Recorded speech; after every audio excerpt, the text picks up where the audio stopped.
The production of this program is made possible thanks to the support of the following and viewers like you. The Earth's oceans add up to 71% of the surface of the planet and contain 96% of all the water on this precious blue marble in space.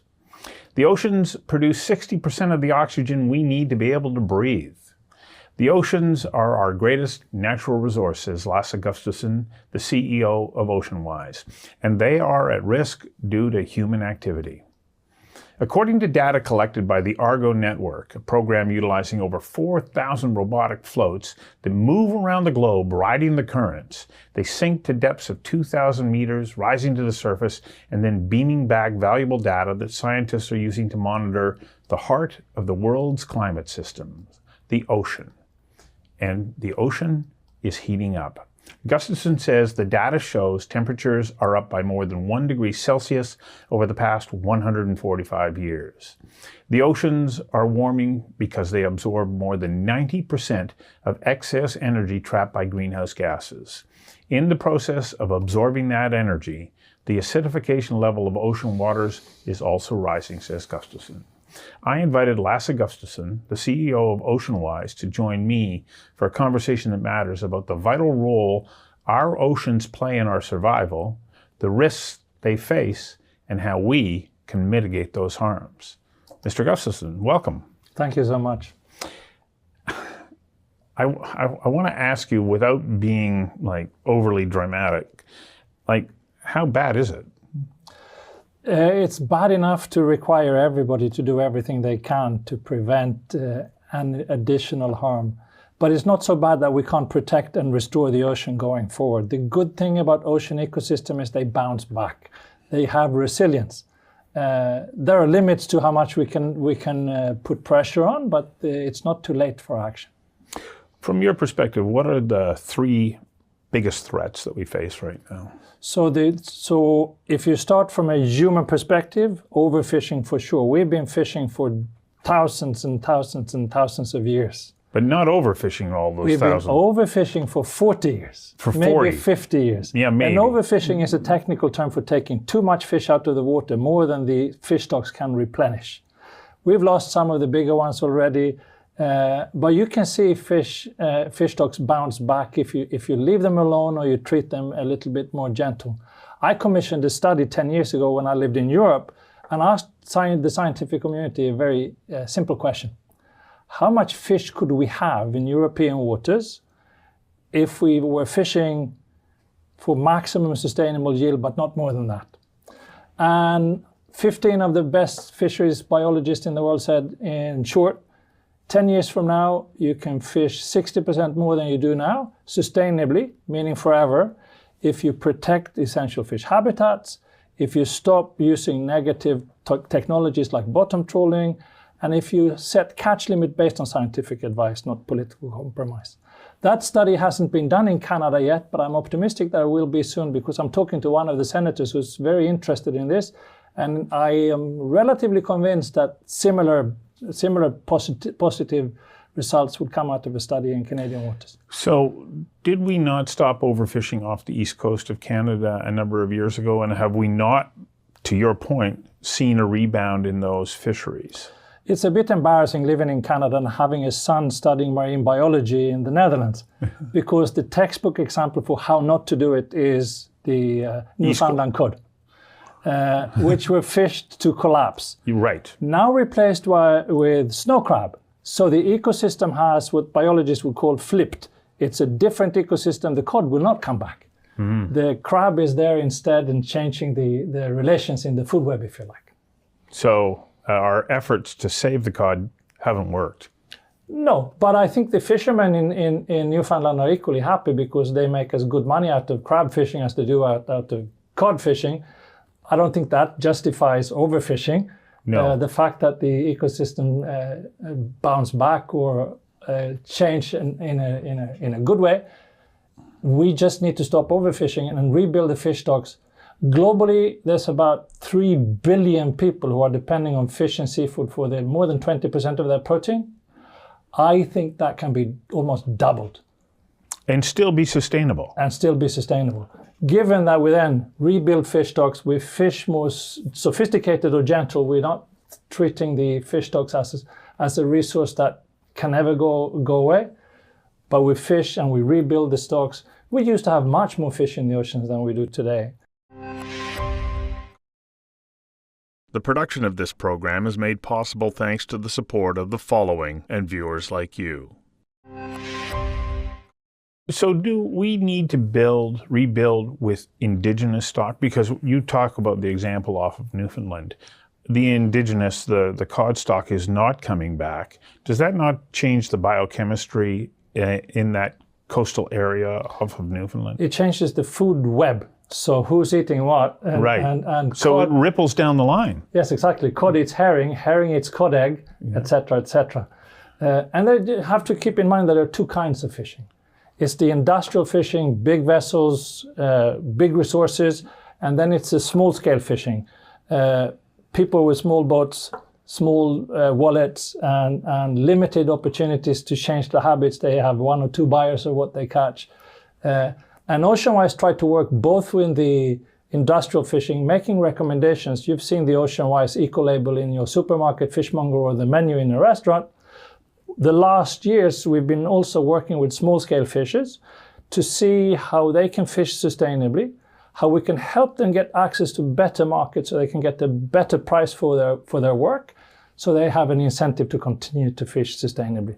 Early days, Indigenous communities have all the reasons to be skeptical about non-Indigenous Canadians, so we're building trust and we're trying to learn and we're trying to share our own knowledge across Canada. And what has been the reception to this amongst the smaller fishing entities? So right now we've been able to find 3 different kind of fisheries in 3 different parts of Canada with 3 different First Nations. It's in the first year, so this is really about getting to know each other, learning from each other, building trust, building knowledge that we share. And we have funding for the next 2 years as well. So hopefully in the next 2 years, we will be able to agree the best way forward for small-scale fishers. And this is important because small-scale fishing is almost 50% of the world's catches. Mm-hmm. So the industrial fleet catches half of the fish. The small-scale fleet fishes the rest of it, and they almost only land 10 kilometers from the coastline.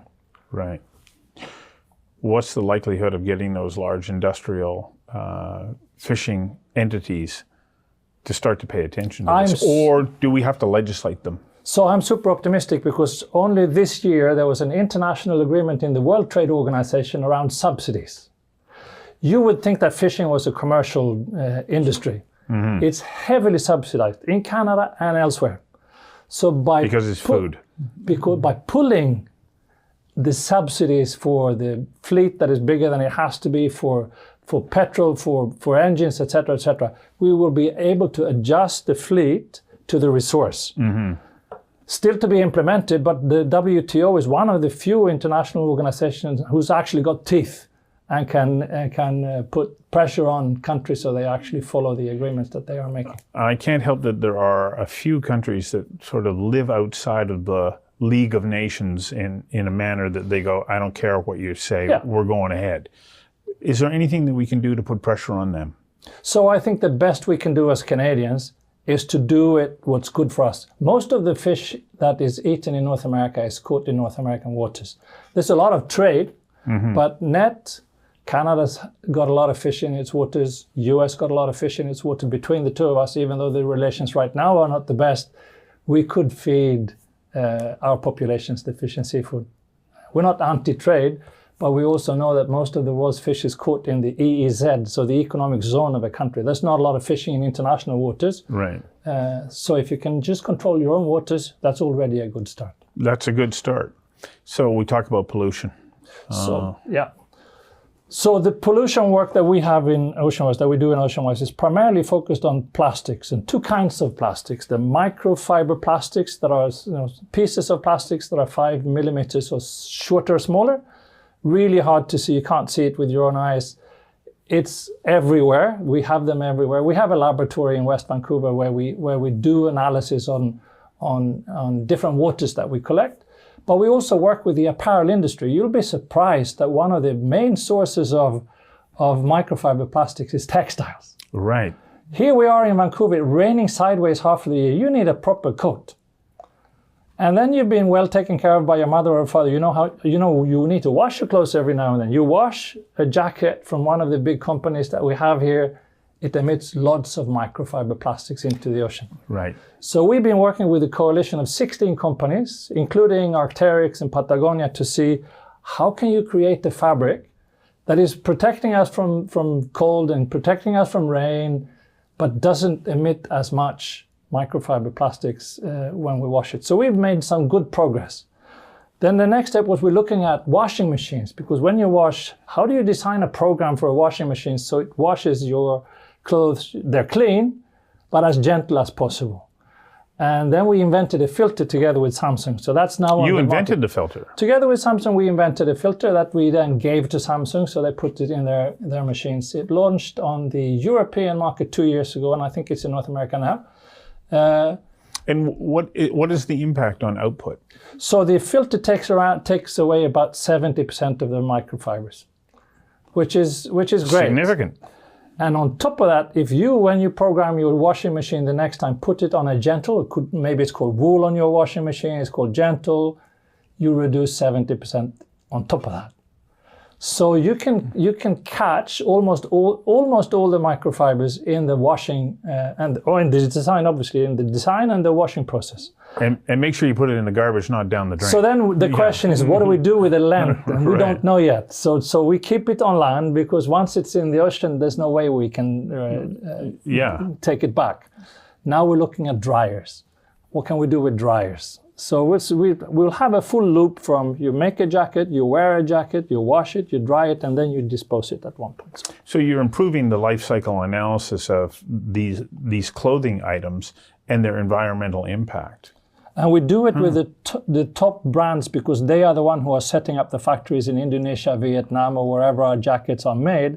So the big players, H&M and Zara and others, will follow once the technologies has been established. Well, and by association then, or the fact that they're willing to work with you, does that then also start to improve the environmental conditions under which these products are manufactured? So we have not touched on that issue at this point in time. We are looking at our eco-label. We're looking at, because fishing is a tough industry. Yes. It's also a dirty industry. There's a lot of labor right violations, even slavery.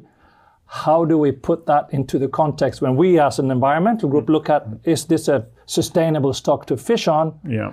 We're also trying to understand, is there anything we can do to make sure that labor rights and human rights are not violated in the way that they are now. Back to plastic, because the other part of plastic is the big plastic. So we've been cleaning up Canadian beaches for more than 30 years. And that's where we're talking about discarded bottles and plastic packaging. Number one, cigarette butts. I've given up on the smokers, because I don't understand why anybody smokes today. Cigarette butts, plastic? Cigarette butts filters are plastic. That's number one. Okay, I didn't know that. Number two is unidentifiable. So it's been in the ocean so long we don't know what it is. I mean, maybe it's a bucket from a toy, or maybe we don't know. But then it's food wrappers, coffee cups, lids, stirrers. The good news from this year's survey is the straws are gone from our top 10. There's been a lot of discussions around straws and straw sacks. There's been all sorts of campaigns, and they seem to be working. On top 10, we used to have straws. They're now no longer on our top 10 list of things we find on the beaches. Is that because we have cut back on production of straws? That's our assumption. We haven't proven that scientifically yet, but we wait for next year's results. So we'll see. It's very likely that because people are not consuming straws in the way we did before, they are not ending up on the beaches in the same amounts as before. The production of this program is made possible thanks to the support of the following and viewers like you. So I have been led to believe that a large portion of the plastics that are in the water come from water bottles, primarily in third world countries. Is that inaccurate based on what you're telling me, or is that also a concern? And if so, then what are you doing to help to try and mitigate that? So bottles is on the top 10 list, and especially the caps are additional complications. So right, because they're much more dense. It's very hard and difficult. No. So what we are doing in terms of changing behaviors is we're helping people to consume less plastics. And we've been talking about this before. What's the root cause of this plastic pollution? And most of it enters into the ocean through Asian rivers. Yes. So products that are sold on the Asian market but designed in Europe or North America. But and I understand that part of the problem with these sources from Asia is that it's sanitation, garbage disposal, which is the biggest issue. Wouldn't necessarily wind up in the ocean if there were proper garbage facilities and the ability to deal with that garbage. So both waste management, but also hygiene, because the people, if you buy a box of tea bags in Canada, it doesn't automatically come with a single wrapping on every single tea bag. Some do, some don't. Yeah. Some do, some don't. In Asia, every single tea bag is wrapped in plastic because of hygiene, because if you don't have clean water, you don't have the kind of clean environments, and a lot of people in Asia don't. You want to make sure that your tea is clean when you can control your own behavior, but you want to make sure that it's protected from other people's bad behavior as well. And those wrappers get discarded. Then they end up in the ocean. Wow. So number 3. So number 3 is what have we said? Fishing, plastic pollution, whales are in trouble. In a good way in trouble, because whales are coming back in big numbers. You remember that you used to kill whales for the blubbers. For the oil. And we used to kill whales for scientific purposes. Right. That's going out of fashion. There are still a few countries that are killing whales for scientific reasons. Right. But the numbers are not anywhere near what they were. So whales are coming back, and that's of course excellent. Yeah. Shipping is going well as well. So the last 10, 15 years, shipping has increased with 300, 400%. What happens now is that the biggest threat to whales is ship collisions. Right. In ports primarily. So we've been working here in the port of Vancouver together with the port and a number of other agencies and organizations, and we built what we call the Whale Report Alert System. Mm-hmm. So if you sail into the port of Vancouver, we have hydrophones in the water, we have cameras in the water, we have 8,000 volunteers working on the docks, working on busy ferries, keeping their eyes open, and we have an app for your phone so you can make an observation. That observation is then verified with artificial intelligence, and if this is a whale, great. An automatic message goes to all the mariners 20 miles from that observation. And now they can take the whales into account when they decide how to sail into the harbor. They can stop, busy ferry stops every week for whales. They can take a reroute, they can slow down, or they can run them over, because Oceanwise is a not-for-profit organization. We don't have any authority over the shipping. It's all voluntary. But here, of course, everybody loves whales in Western Canada. Well, especially orcas. Especially orcas, for good reasons. We have a small group of orcas that lives here all the time. Are you talking about the southern resident? The southern resident. They are loved. Yeah. In Seattle, our Whale Report Alert System is in collaboration with the Coast Guard. So the message goes from the Coast Guard, and if you're a captain or a pilot on a boat, you don't mess with the Coast Guard. So if the Coast Guard says, there's whales in the water, so you better slow down, that's what you do, no? Right. I hope we'll get to that in Canada as well. And now we're taking the Whale Report and Alert System globally. So we're negotiating in the Middle East, we're negotiating in Australia, we're negotiating in Europe, and hopefully we'll get the 10 most important ports covered by 2030. The production of this program is made possible thanks to the support of the following and viewers like you. Do you believe that you can have the kind of impact with so many different jurisdictions, countries around the world, that they are going to be able to collectively agree that we have to work together to protect the oceans?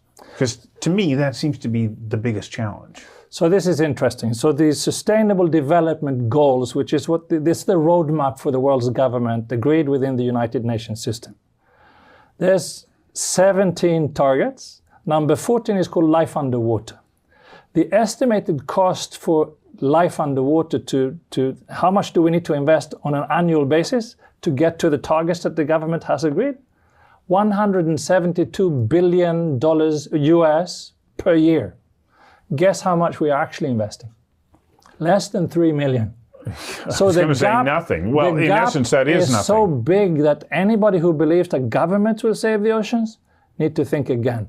Government has a really important role to play, obviously, and legislation is what we're expecting from the governments. I'd love to see less subsidies coming from governments and let markets solve more problems. But in reality, if we can't mobilize the interest and the engagement and the investments from the private sector, we're literally fried. So those governments are a reflection of the people that put them there. So does that responsibility not fall back on each of us? So you vote for what you have, what the options that you have. Oceans is not on the top of any party's priority list in Canada or anywhere else. Most countries don't have a minister responsible for oceans. We do. We do. Yeah. That's good. And we've had 5 since I came to Canada 7 years ago. Yeah. So it's clearly is a post that comes and goes. It's either a training post. It's not high up there on the priority list. It's not the portfolio you want if you're a career politician. It's maybe the portfolio you get when you're on your way up or you get when you're on your way out. But when I reeled off all those statistics about the importance in the overall climate system that the ocean have, how do we impart upon individuals to start to deliver that message? Because it's only through that collective will. I think Margaret Mead said, it's remarkable what a small group of committed people can achieve. Yeah. Absolutely. So I think there's 3 steps to this. There is building the knowledge, which we're doing in OceanWise, together with scientists and together with First Nations and traditional knowledge. Taking that knowledge and turn it into action by many people. Many people is key here because there's not a politician who will be re-elected unless his or her ideas mobilizes many votes. There's not a businessman or a company who can sell their services or their products if there's not an interest. So building a constituency, what we call OceanWise people, is really important. But then it's the action. So when we reinvented OceanWise 4 years ago, we were looking at what's not happening. So yes, we have negotiations with the governments. Great. Yes, we do have protests. Great. We have a lot of science. Excellent. What do we not have? The practical implementation of what we already know. By you and me.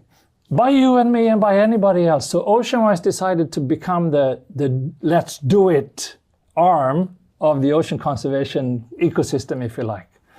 Well, I think that's a good way to go because it's better than just wagging your finger at others saying you've got to make changes. I think that we collectively have to decide what are the changes that we want to make. We're out of time, and I wanted to talk to you about sharks because they've been there for 400 million years under the water. They've survived mass extinctions on Earth. They are a precious resource as well, but that'll have to be another conversation. Thank you so much for coming in and spending time with me. Thank you, my pleasure.